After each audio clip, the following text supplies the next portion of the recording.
American Literature 2. Hey, this week is going to be exciting. We've got three authors.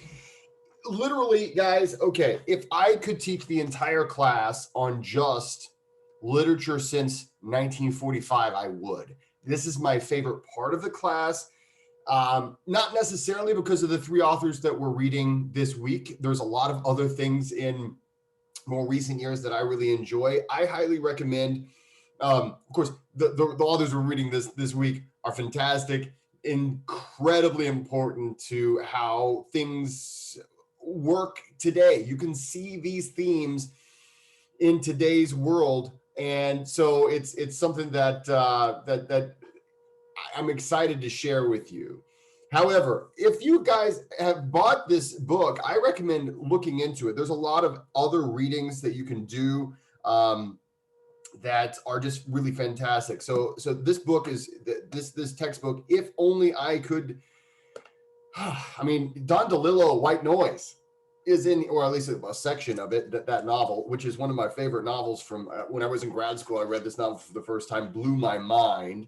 There's so much good stuff here. Okay, so especially if you're thinking about becoming an English major, or if you are an English major, you need to look into it, guys. This Norton anthology, while we can't really cover everything in these anthologies, but they're anthologies because there's just so much there. I highly recommend that you familiarize yourself with these other authors that we didn't get to cover over the summer. And I'm not just saying that because, hey, it's good for you to read and all this stuff.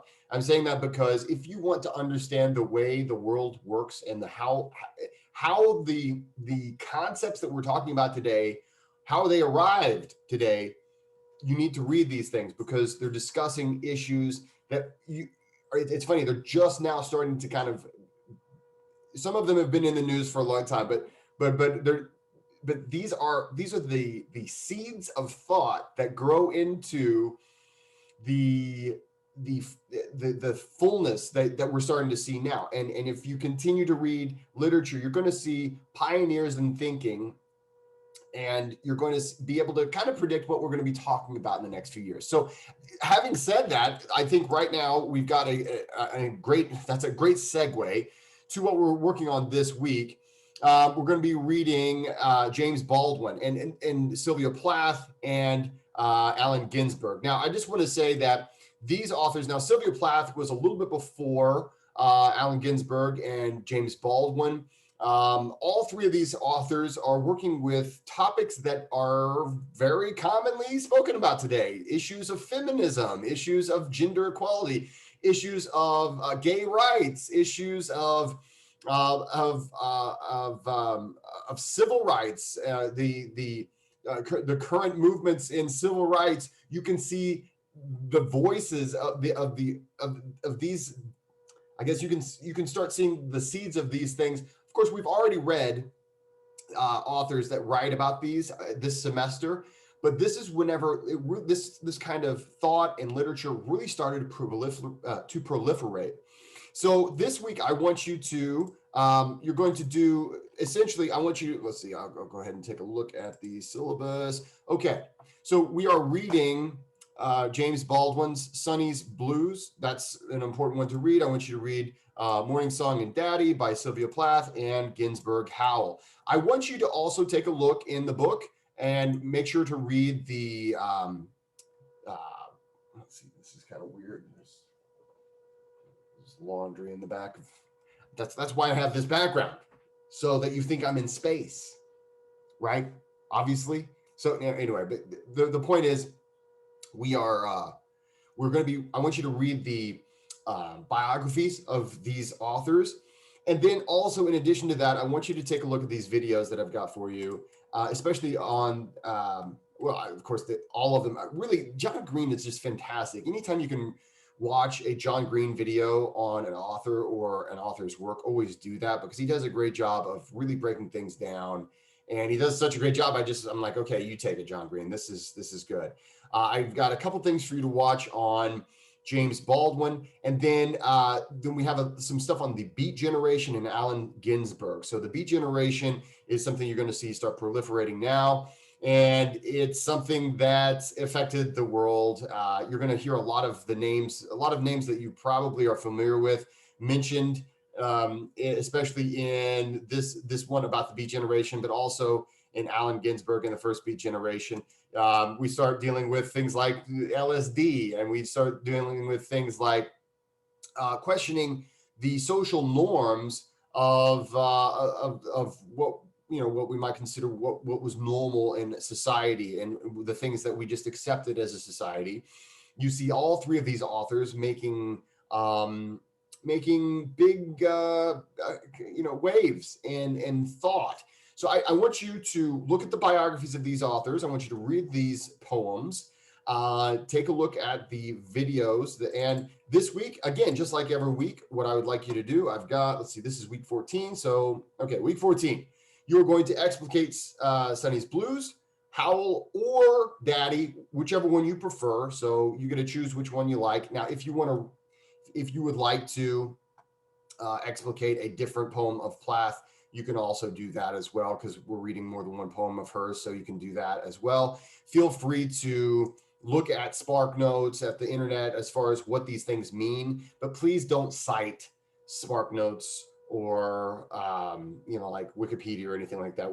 We look at these things because they're easy guides, but we don't really want to cite from them. So that's also something to think about as you go forward with your documented essay.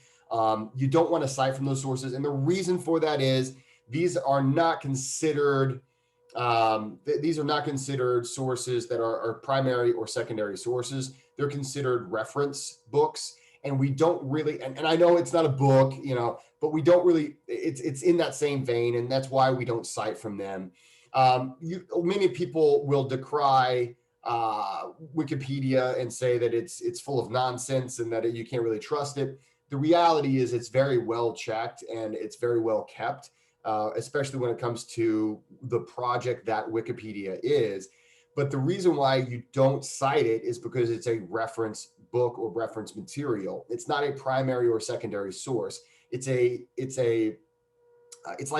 like citing the dictionary or citing an encyclopedia. Anybody can go look something up in the encyclopedia and it gives general information. What you're trying to do as an academic writer is provide specific and in-depth information.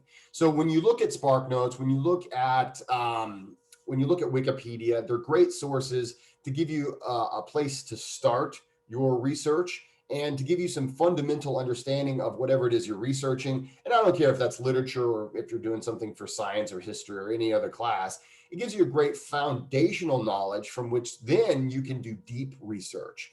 And this class, I'm not teaching you how to do research in this class, but essentially that is a good rule of thumb. Start with a reference book or a reference source like Spark Notes or Wikipedia. Get a good idea of the directions you want to go. And also, they do a good job oftentimes of citing the specific sources where they got information. So feel free to use their sources. If you can trace those sources, you can look at their works cited entries. You can look at their reference page.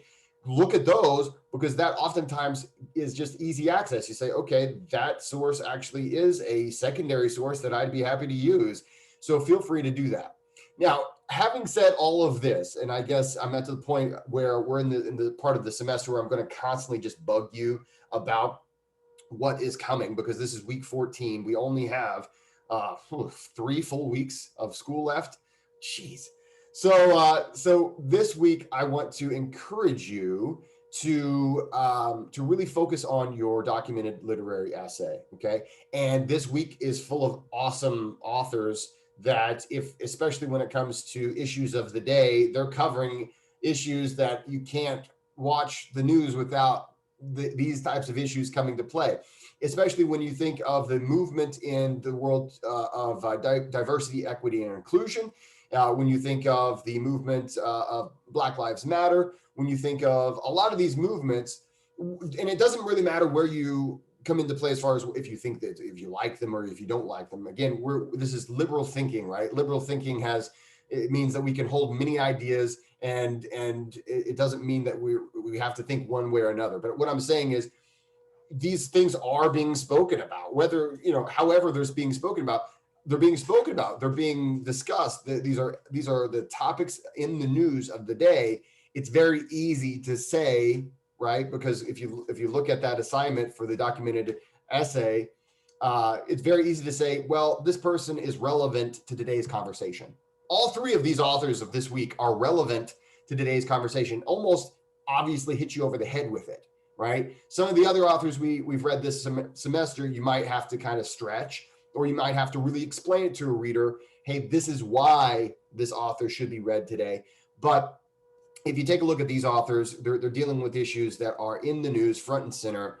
And oftentimes the ideas that these authors came out with, these people were the pioneers in these realms. One person I do want to draw your attention to is James Baldwin. I do have a couple videos here for James Baldwin, but you've got to remember James Baldwin and Allen Ginsberg. Allen Ginsberg was on the David Letterman show.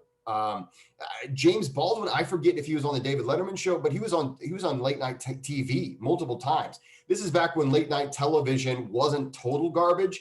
I'm sorry if you like late night television. It's total garbage though right now. It's just people playing Plinko and just weird games and talking about stupid celebrity stuff. But back then, just imagine a thought leader, a philosopher, a person who is a poet being put on late night television. Just imagine that. I can't imagine it now. I mean, would Jimmy Fallon invite on an author, philosopher? Can you see Slavoj Žižek being invited on the Jimmy Kimmel show? And if you don't know who Slavoj Žižek is, he's a philosopher, writer, person, But what I'm saying, can you see that? No. All they want to do is talk about just, and I'm going to get off my soapbox, all right, and let you get to your day. The point is, these people made huge impacts on the way we look at life here in the United States. And they did it through their poetry, but they also did it through the movements that they were responsible for either starting or really adding fuel to. So look at these. Think about using them in your final essay. You may have already decided, and I applaud you. I've actually met with a couple of you guys, and I applaud you for already choosing the direction you're going to go and what you're going to be saying and all these things, and for all the work you're already putting into it. So keep up that good work, guys. All you need to do this week is, again, you're going to explicate. And all this is, again, you write at least one paragraph discussing what you believe the author is trying to say. And you can do multiple paragraphs if you want to. Try to point out specific words, imagery, or other elements within the poems that you believe convey meaning, and explain what you think they add to the poem and why. Okay, just give me some thoughtful feedback on that. And of course, also this week, go to week 14 in the discussions, and make sure to make at least one post of your own and as many posts as you can, adding to the discussion to your fellow classmates. And that's how you'll get full credit. Guys, have a great week. I'm not in my office today. I am traveling, but I will be in my office tomorrow. You can always email me and we can make an appointment. I'm always in my office, typically Monday, Wednesday, Friday, 8 a.m. hour. So if you want to talk to me this coming Wednesday or Friday, you can do that during the 8 a.m. hour. That's very easy. Tuesdays and Thursdays are always a good idea to make an appointment with me because I do have other appointments oftentimes that come up. So just try to work around that. And then, of course, if you want to make sure that you don't have to wait in line whenever you're with me in my office hours, just make sure to make an appointment ahead of time so you can always talk to me there. Guys, have a great rest of your day. Enjoy your week, and I will look forward to reading your writing.